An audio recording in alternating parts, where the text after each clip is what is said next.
Hey, welcome into Dom Time with Dom Giordano. Steve Cardasco, our money guy at 1210 and nationally seen on places like Newsmax, joining us to talk your personal finances, the debt crisis, the debt ceiling, and where we're going with all this. Let's go to Lisa in Cherry Hill. Lisa, you're next with Steve Cardasco. Hey, Lisa. Hey, how you doing? Good. I love you. Love your show. Thanks, Lisa. And I have a question. I am in credit card debt, and I was thinking about taking out a home equity loan. What are your feelings about that? One piece of advice we're giving is not paying down debt too quickly in this environment. But what you're looking to do is not really pay it down, but to restructure it. Love the idea. Just keep in mind, when you do the home equity line, you still are putting your money into an interest rate environment that's variable. It can move. Do you have equity in your home? No. Is Lisa with us? Lisa, are you there? Okay. I'm still here. Okay. Yes, I do have equity in my home. Do you have a mortgage on your home? I do. Okay. I would tell you to connect with someone and maybe look into where your rate is comparatively to where the market rate is.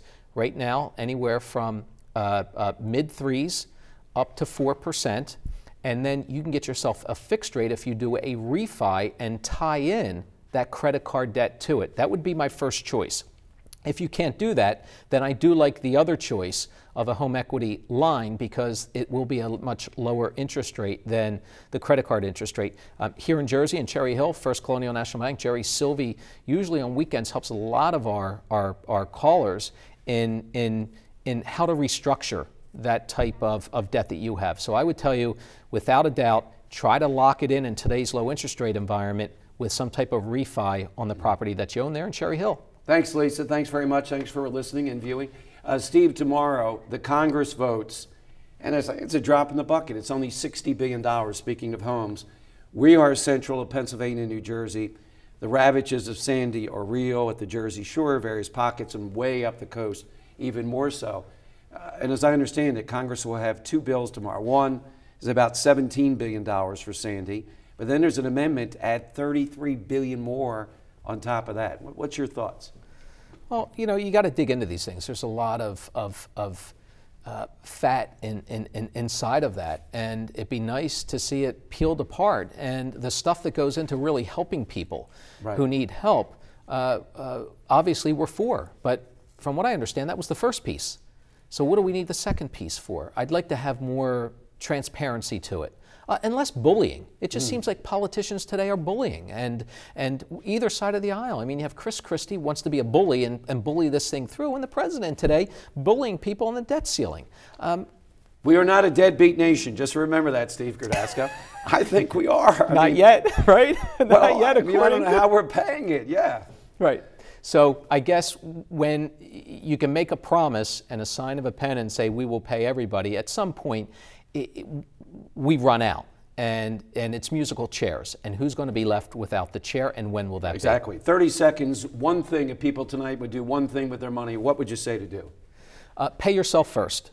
So Okay. when that paycheck comes in, you need to put money away for yourself so that later on, if there's a rainy day, whether it's a storm, whether it's some market downturn, whether it's Social Security getting cut, or some type of change to health care, you're prepared for it and you can take care of yourself and not have the government take care of you. Be listening Saturday morning, what time? 7 a.m. to 10 a.m., Dom. Looking forward to Absolutely. it. Great. All right, Steve Cardasco with us tonight. Coming up, you know, it's that last minute where I take a look at something out there that's maybe annoying or positive. Lance Armstrong, buddy, you're going down next on Dom Time.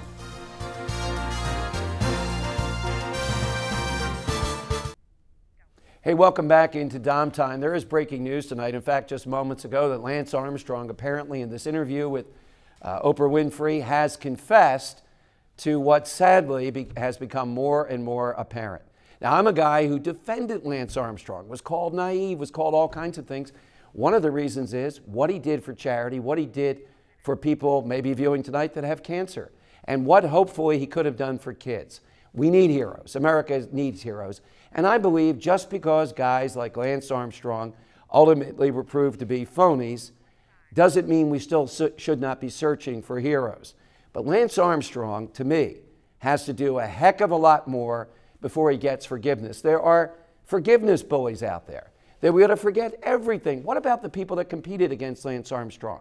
Is every person dirty that's playing Major League sports?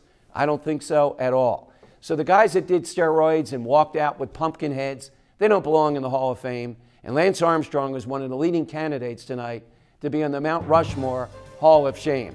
Next week here on Dom Time, we tackle the real stuff, the flu, everything that you need to know and how to deal with it. Have a great night. Dom Giordano on Dom Time.